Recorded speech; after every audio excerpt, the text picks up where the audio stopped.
어르신, 왜 이 돈을 30년 동안 한 번도 안 쓰셨어요?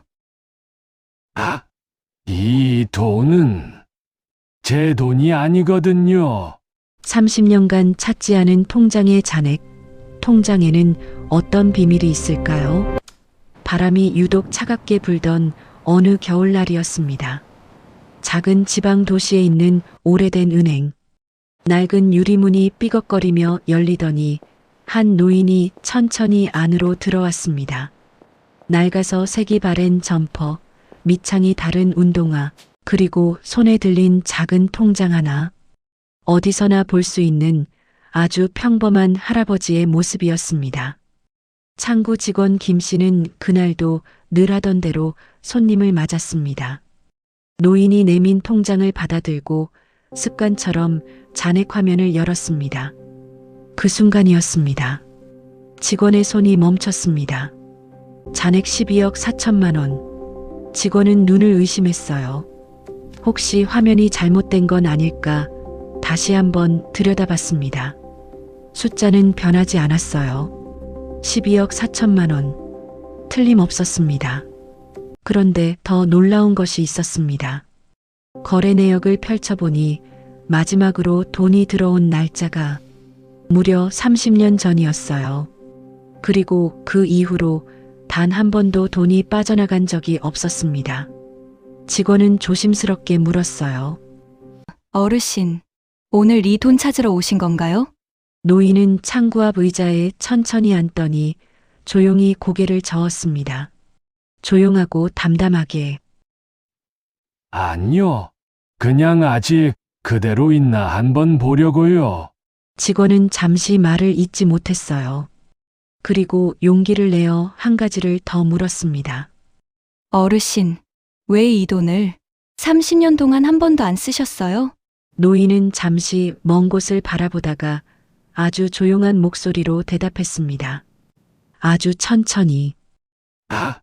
이 돈은 제 돈이 아니거든요. 그 짧은 한마디가 직원의 가슴 속에 깊이 박혔습니다. 그리고 그날부터 노인의 30년 이야기가 천천히 풀리기 시작했어요. 안녕하세요, 여러분.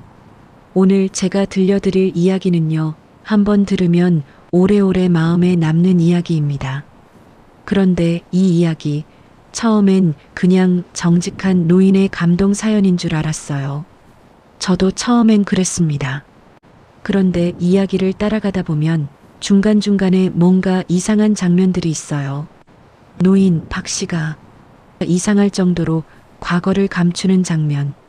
가족 앞에서도 절대 입을 열지 않는 장면. 사람들을 찾아다니면서 유독 죄인처럼 굴던 장면. 나중에 돌아보면 전부 다 연결이 되더라고요. 마지막 유언장 한 줄을 들으셨을 때는 처음부터 다시 이 이야기를 되돌아보게 되실 겁니다. 이야기 시작 전 구독과 좋아요 부탁드릴게요.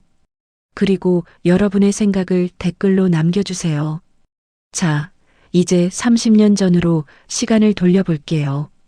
때는 지금으로부터 꼭 30년 전 1990년대 초반의 이야기입니다. 경상도의 작은 공업도시. 굴뚝에서 연기가 오르고 공장 사이렌이 새벽을 깨우던 그 시절이에요. 그 동네에 박 씨라는 남자가 살고 있었어요. 당시 나이 45. 아내와 두 아이를 먹여 살리기 위해 새벽 5시에 도시락 싸들고 집을 나섰고 밤 9시가 넘어서야 집으로 돌아왔지요. 쉬는 날도 별로 없었어요. 명절에도 특근을 하고 몸이 좀 안 좋아도 결근 한 번 안 하는 그런 분이었습니다. 공장 사람들 사이에서 박 씨는 믿을 수 있는 사람으로 통했어요. 말수가 적고 약속을 반드시 지키며 남의 험담을 절대 하지 않는 사람. 그런데 한 가지 공장 사람들이 신기하게 여기는 점이 있었어요. 박 씨는 자기 과거 이야기를 절대 하지 않았습니다. 고향이 어딘지, 이 공장에 오기 전에 뭘 했는지 아무도 몰랐어요. 물어봐도 그냥 웃으며 넘겼고 술자리에서도 끝까지 입을 닫았습니다. 어떤 동료가 한 번은 이렇게 물었어요. 장난스럽게, 박 씨는 도대체 전에 뭘 했어요? 왜 이렇게 과거를 숨겨요? 박 씨는 잠깐 웃더니 조용히 이렇게만 말했습니다. 담담하지만 어딘가 무거운 목소리로 말할 게 없어요. 그냥 먹고 살았지요. 그것뿐이었어요.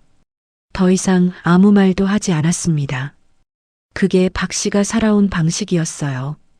박 씨는 왜 과거를 절대 말하지 않았을까요? 단순히 말수가 적은 사람이라서였을까요? 그러던 어느 가을날이었습니다.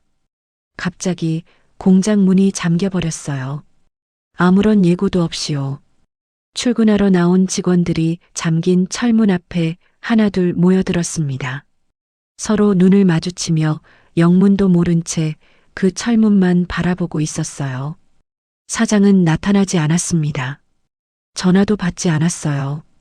그달 월급도 아직 받지 못한 상태였지요. 직원들 사이에서 조용히 이런 말들이 흘러나왔어요. 아이고, 이번 달 애들 학원비는 어떡하지? 애가 셋인데.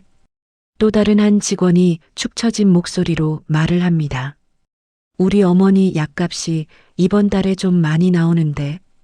그리고 어떤 분은 아무 말도 하지 않고 그냥 조용히 고개를 숙이고 있었습니다. 박 씨는 그 모습을 바라보며 가슴이 먹먹했어요. 하지만 그때는 같이 기다리는 것 외에 달리 할 수 있는 일이 없었지요. 며칠이 지났습니다. 그러던 어느 날 사장이 호련히 박 씨 앞에 나타났어요. 얼굴이 몹시 초췌해 보였습니다. 눈을 제대로 마주치지 못했어요. 사장은 작은 가방 하나를 박 씨에게 내밀었습니다. 미안하고 다급한 목소리로 박 씨 미안하오. 이건 직원들 퇴직금이랑 밀린 월급이요. 내가 지금 형편이 너무 어려워서 잠깐만 맡아두면 안 되겠소? 나중에 꼭 돌아올 테니. 박 씨는 그 가방을 받았어요. 안을 들여다보니 꽤 많은 돈이 들어 있었습니다. 직원 16명 모두의 몫이라고 했어요. 박 씨는 아무 말도 하지 않고 고개만 끄덕였어요. 그런데 이상한 일이 있었어요. 보통 사람이라면 알겠습니다. 한마디라도 할 텐데 박 씨는 그 가방을 받아들더니 그 자리에서 잠시 눈을 감았어요. 마치 무언가를 다짐하는 것처럼, 아니면 무언가를 견디는 것처럼. 그리고 그날로 그 돈을 은행에 가져가 새로운 통장을 하나 만들어 넣어두었어요. 그것이 그 12억짜리 통장의 시작이었습니다. 박 씨는 왜 가방을 받으면서 눈을 감았을까요? 단순한 습관이었을까요? 아니면 그 순간 박 씨의 머릿속에 무언가가 스쳐 지나간 걸까요? 박 씨는 기다렸습니다. 한 달이 지났어요. 2달이 지났습니다. 계절이 바뀌었어요. 그래도 사장은 나타나지 않았어요. 박 씨는 사장 집을 직접 찾아가 보기도 했습니다. 이미 이사를 간 뒤였어요. 수소문을 해봤지만 아는 사람이 없었지요. 1년이 지났어요. 박 씨는 그제야 깨달았습니다. 사장은 돌아오지 않는구나. 이제 박 씨 앞에는 선택지가 생겼어요. 이 돈을 그냥 가져도 아무도 모를 것이었습니다. 사장은 사라졌고 직원들도 뿔뿔이 흩어졌어요. 이 돈을 달라고 찾아올 사람도 없었지요. 그런데 박 씨는 통장을 꺼내 한참을 바라보다가 가만히 다시 서랍에 넣었습니다. 그리고 혼자 중얼거렸어요. 아주 조용하게. 이건 내 돈이 아니야. 그 짧은 한마디가 박 씨의 30년을 결정했습니다. 그런데 여러분, 한 가지 이상한 점이 있었어요. 박 씨는 통장을 서랍에 넣으면서 눈물을 흘렸다고 합니다. 돈을 안 쓰겠다고 결심한 사람이 왜 눈물을 흘렸을까요? 그 눈물이 무슨 의미인지 그때는 아무도 몰랐어요. 이건 내 돈이 아니야. 이 말은 단순히 정직한 사람의 원칙처럼 들려요. 그런데 왜 그 말을 하면서 눈물을 흘렸을까요? 정직한 결심 앞에서 눈물이 나오는 게 자연스러운 일일까요? 박 씨는 직원들을 찾기 시작했습니다. 지금처럼 인터넷도 없고 휴대폰도 없던 시절이었어요. 박 씨는 기억을 더듬으며 직원들이 살던 동네를 직접 발로 뛰며 찾아다녔지요. 버스를 타고 기차를 타고 때로는 그냥 걸어서 동네 골목을 헤맸습니다. 찾아갈 때마다 박 씨는 문 앞에 서서 조심스럽게 말을 건넸어요. 공손하고 다정하게. 저 박 씨입니다. 옛날 공장에서 같이 일했었잖아요. 그때 못 받으셨던 돈 드리러 왔습니다. 처음엔 다들 눈이 동그래졌어요. 믿지 못하는 표정도 있었습니다. 그럴 때면 박 씨는 조용히 통장을 꺼내 보여줬어요. 돈을 받은 분들은 하나같이 이렇게 말씀하셨어요. 눈물을 글썽이며 아이고 이게 뭐예요. 이렇게 오랜 시간이 지났는데 고마워요, 박 씨. 진짜로 고마워요. 그런데 박 씨는 그럴 때마다 이상한 반응을 보였어요. 고마워요 라는 말을 들으면 보통 사람이라면 뿌듯하게 웃을 것 같잖아요. 그런데 박 씨는 고맙다는 말을 들을 때마다 오히려 고개를 푹 숙였습니다. 마치 그 말을 들을 자격이 없는 사람처럼. 어떤 분이 박 씨의 손을 꼭 잡으며 이렇게 말했어요. 진심이 느껴지는 말투로. 박 씨는 정말 좋은 사람이에요. 복 받으실 거예요. 그 말을 들은 박 씨는 손을 살며시 빼며 작게 고개를 저었어요. 아주 낮은 목소리로. 아니에요. 그런 말씀 마세요. 그냥 겸손한 표현이었을까요? 아니면 정말로 그 말이 듣기 불편했던 걸까요? 좋은 사람이라는 말에 고개를 젓는 박 씨. 왜 그랬을까요? 과거를 숨기고 돈을 받으며 눈을 감고 결심하면서 눈물을 흘리고 칭찬을 들으면 고개를 젓는 사람. 이 사람의 정체는 과연 무엇일까요? 박 씨가 10년, 20년을 직원들을 찾아다니는 동안 그의 살림이 늘 넉넉했던 건 아니에요. 공장 일을 하다가 나이가 들면서 막노동으로 옮기고 나중에는 동네 경비 일을 하면서 생활을 꾸려갔습니다. 아이들 학비도 빠듯했고 아내가 수술을 받아야 했을 때는 수술비가 급하게 필요하기도 했어요. 그때마다 가족들은 알고 있었습니다. 통장에 큰 돈이 있다는 걸. 아내가 어느 날 조심스럽게 말을 꺼냈어요. 조심스럽고 간절하게. 여보, 그 통장 돈 잠깐만 쓰면 안 되겠어요? 나중에 채워 넣으면 되지 않아요? 수술이 급한데. 박 씨는 잠시 말없이 아내를 바라보다가 조용하지만 단호하게 말했습니다. 그건 안 돼요. 그건 우리 돈이 아니에요. 아내는 더 이상 말을 잇지 않았어요. 박 씨의 그 표정을 보면 더 설득할 수 없다는 걸 알았으니까요. 그런데 아내는 나중에 이런 말을 했다고 해요. 혼잣말처럼. 그 사람, 그 통장을 볼 때마다 표정이 이상했어요. 뿌듯한 게 아니에요. 뭔가 무거워 보였어요. 마치 빚쟁이가 빚 장부를 보는 것 같은 표정이랄까? 빚 장부를 보는 것 같은 표정? 그 말이 나중에 아주 중요한 말이 됩니다. 10년이 지나고 20년이 지나면서 박 씨도 나이가 들었어요. 머리가 희끗희끗해지고 무릎도 예전 같지 않았습니다. 그래도 박 씨는 포기하지 않았어요. 여전히 이름 하나를 꺼내 들고 한 사람씩 찾아 나섰습니다. 인터넷이 생기고 휴대폰이 생기면서 예전에 찾지 못했던 분들을 새로 찾기도 했어요. 돈을 받은 분들은 하나같이 이렇게 말씀하셨어요. 환하게 웃으며 아이고 박 씨, 그때 일은 이미 다 잊었어요. 우리 그래도 잘 살고 있어요. 어떤 분은 손자를 무릎에 앉히고 웃으며 맞아주셨고 어떤 분은 직접 담근 김치를 내오며 밥을 챙겨주셨어요. 박 씨는 그럴 때마다 말없이 웃었습니다. 그런데 그 웃음이 늘 조금은 슬퍼 보였다고 해요. 어떤 분은 박 씨에게 이렇게 물었어요. 조심스럽게 박 씨, 왜 그렇게 힘들게 찾아다니는 거예요? 그냥 마음 편하게 사세요. 박 씨는 그 말을 듣고 잠시 멈췄어요. 그리고 아주 조용하게 말했습니다. 먼 곳을 보며 마음이 편하려면 이걸 해야 돼요. 그 말이 끝나고 박 씨는 더 이상 설명하지 않았어요. 마음이 편하려면 이걸 해야 한다. 그게 무슨 뜻인지 그때는 아무도 제대로 이해하지 못했습니다. 돌아가신 분들의 경우는 더욱 마음이 무거웠습니다. 박 씨는 그분들의 자녀를 찾았어요. 직접 찾아가서 이 돈의 사연을 설명하고 돌아가신 분의 몫을 전했습니다.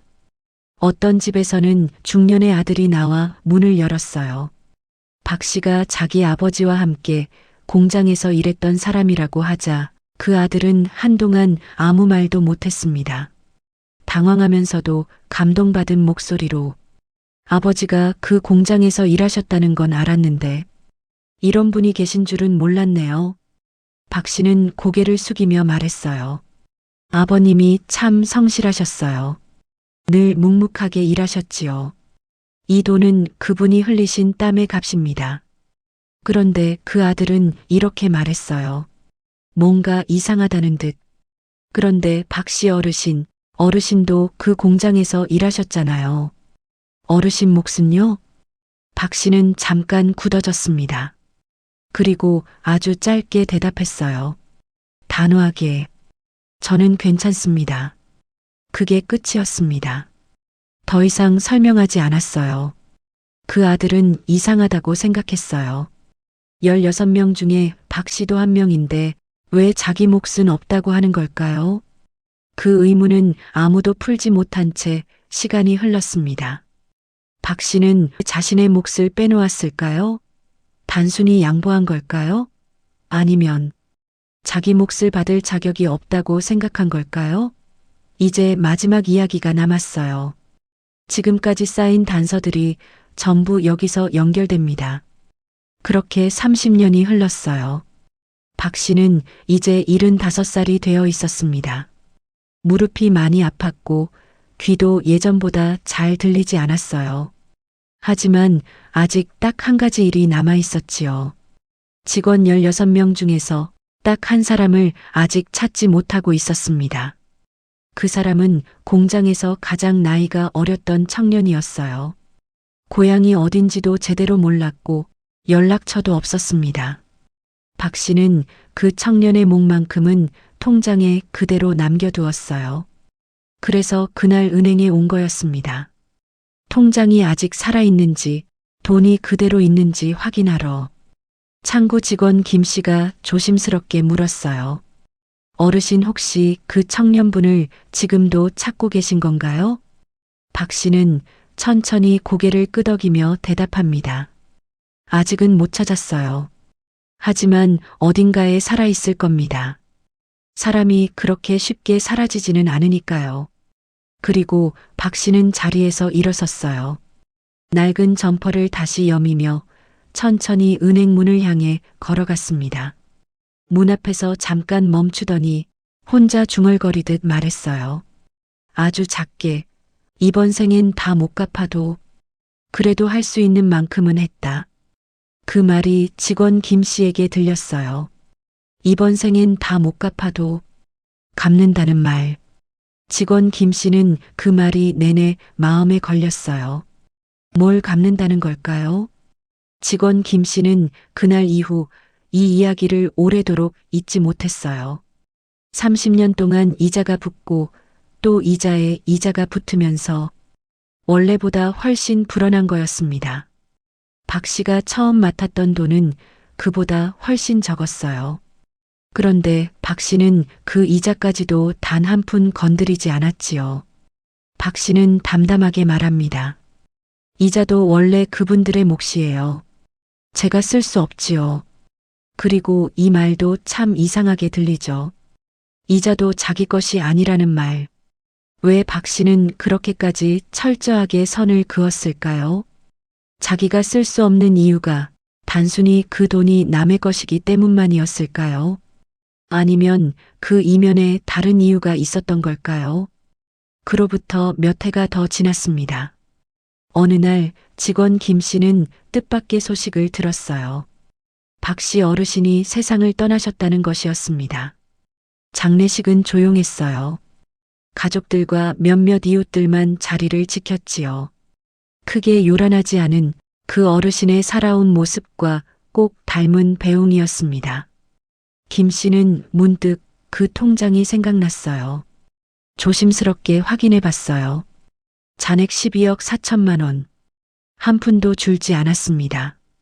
박 씨는 끝까지 세상을 떠나는 그날까지 그 돈에 손대지 않으셨던 거예요. 그리고 얼마 뒤 박 씨의 가족을 통해 유언장이 전해졌어요. 김 씨는 그 유언장을 받아들고 읽기 시작했습니다. 이 통장의 돈은 예전 공장 직원들의 것입니다. 제가 미처 찾지 못한 분의 몫이 남아 있습니다.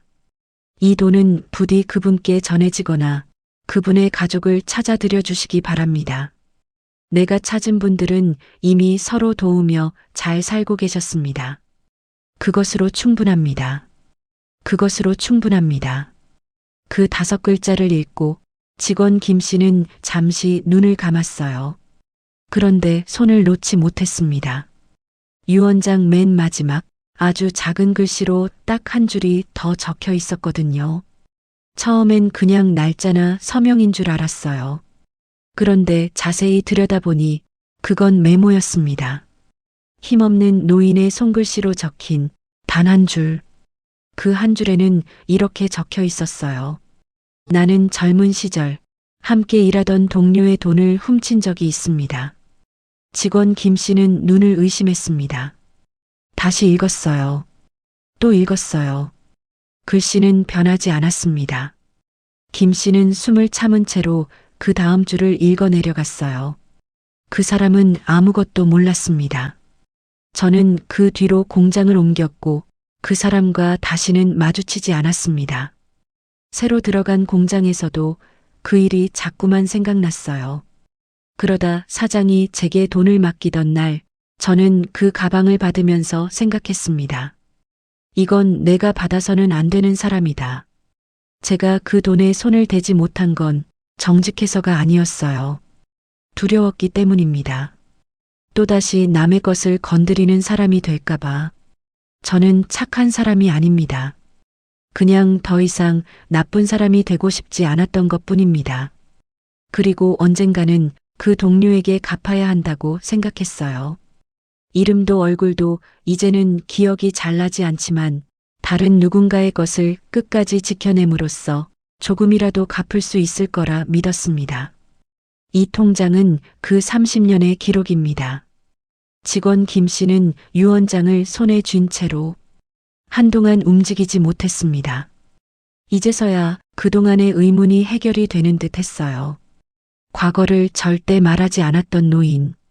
돈을 받으며 눈을 감았던 이유. 이건 내 돈이 아니야라며 눈물을 흘렸던 모습. 좋은 사람이라는 말에 고개를 저었던 행동. 자기 몫은 없다고 했던 말. 이번 생엔 다 못 갚아도라고 중얼거렸던 것. 전부 다 이 한 줄과 연결되어 있었습니다. 박 씨는 정직한 사람이 아니었어요. 처음부터 젊은 시절 동료의 돈을 훔쳤습니다. 그리고 도망쳤어요. 그 죄책감을 평생 혼자 안고 살았어요. 아내에게도 자식에게도 단 한 번도 말하지 않은 채. 그런데 그 사람이 남의 돈을 다시 손에 쥐게 됐을 때 이번엔 달랐습니다. 도망치지 않았어요. 30년을 버텼습니다. 박 씨 목소리 회상, 아주 낮고 조용하게. 이건 내 돈이 아니야. 그 말이 이제 전혀 다른 무게로 들려왔습니다. 그건 원칙이 아니었어요. 대단한 인격이 아니었어요. 그건 속죄였습니다.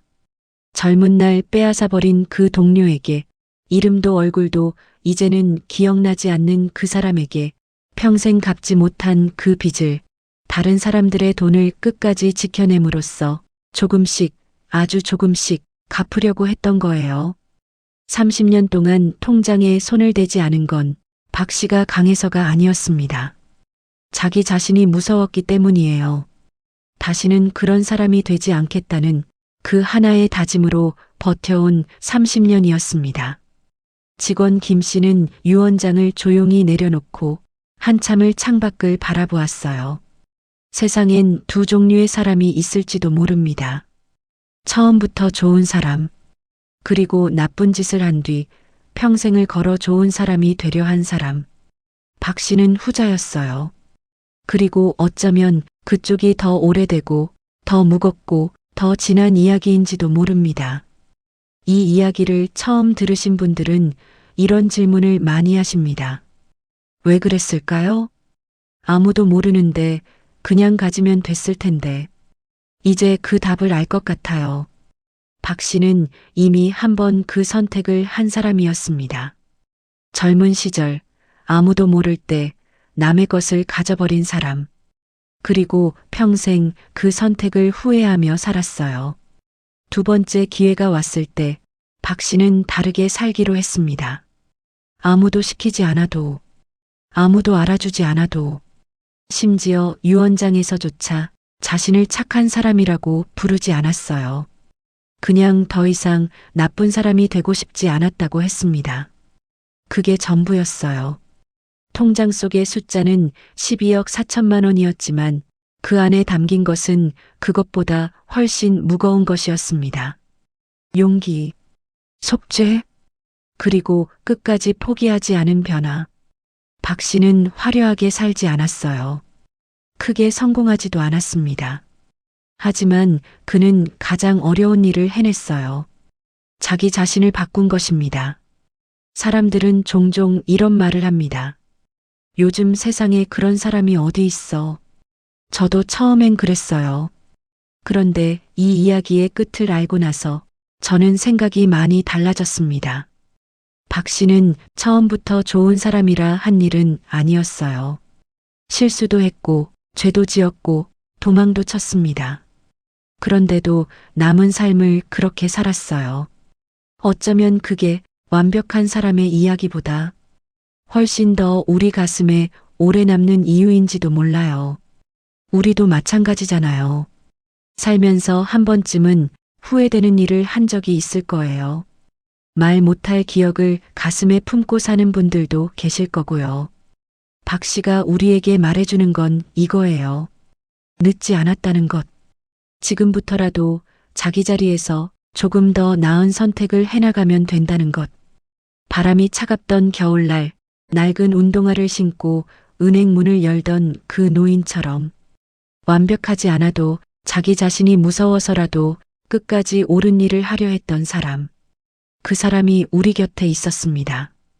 그리고 그런 사람들 덕분에 세상은 조금씩 더 따뜻하게 돌아가고 있는 것인지도 몰라요. 오늘 이 이야기가 여러분의 마음속에 작은 온기 하나를 남겨드렸으면 좋겠습니다. 이 영상이 마음에 남으셨다면 구독과 좋아요 꼭 부탁드려요.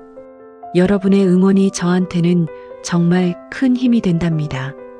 오늘도 시청해 주셔서 진심으로 감사합니다.